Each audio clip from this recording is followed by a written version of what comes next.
Okay, so there's a difference between a graffiti artist, right? And there's a difference between gang graffiti. And I'm going to tell you right now, both of them are vandalism, both of them are tagging. One of them, though, is marking off territory. The other one is just putting his name in lights. And I'll give you a good example. That's just graffiti. Some guy's writing his name in lights. He's trying to get on this light in the headlights. You know, his thing is on the train, so it's going to go around the country. And he's going to think somebody noticed him. You know, and that's all right. I mean, it's still vandalism, okay? But he's not professing gangship. This guy is professing not only gangship, but he's also telling you that the money sign, the dollar sign, means that they're selling drugs also. So that and the bunny sign with the flipped ear is drugs. So that gang supports itself with drug money. Does that make sense? And so a lot of times you say, well, the Bloods and the Crips are rivals. Well, it depends. If they can come together on a business like a drug deal, then they will cohabitate to make sure that those drugs are getting sold, and then it supports both groups. Okay? They do a lot of blending. So although sometimes they're not supposed to meet, depending upon the area that they're in, if it's profitable for them, they will cohabitate. Does that make sense? All right. And then this is a problem right here, because if you see it, the first color I think was yellow. The next color was orange, somebody crossed it out, and then the next color is black. What does this symbolize to you? Competition. Say that again. A little competition. Yeah, it's more than just competition. This is actually turf war. What's the problem with turf wars? It always gets the innocent bystander crossed up in some violence. Most of the time when you have turf wars, some innocent person dies and gets in the middle of the crossfire.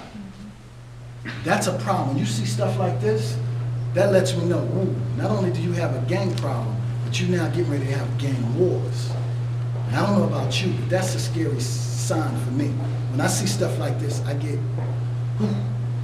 I get nervous, because I know something's getting ready to happen in that area. Bottom line, newspaper of the streets is what? Graffiti. Good. What they want you to do is read it, record it, take pictures of it, report it.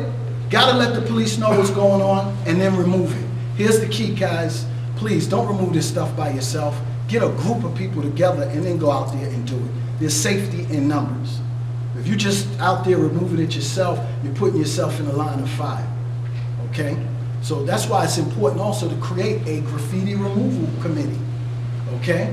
Where there's about maybe 10 to 20 people that go out all at the same time and hit the graffiti around the neighborhood. Graffiti will stay off for about 3 months before it's tested again. Often with the line of art or sticks, they usually, what I call, they try to bubble it. And if you remove it right away, then if you don't remove it right away, then they'll bubble it.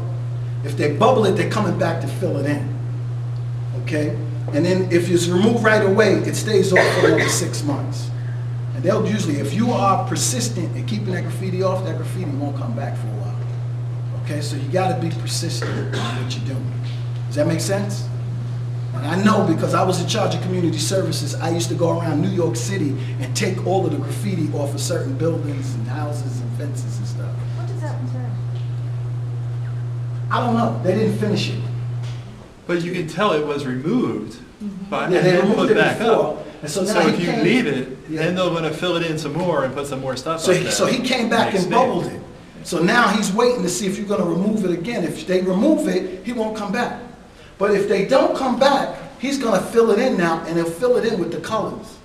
Because to them now, that's what means that they're like kind of a staple in the community. That's their pillar of strength. Okay? I'm sorry, I get excited about this stuff only because I've been doing it for a while.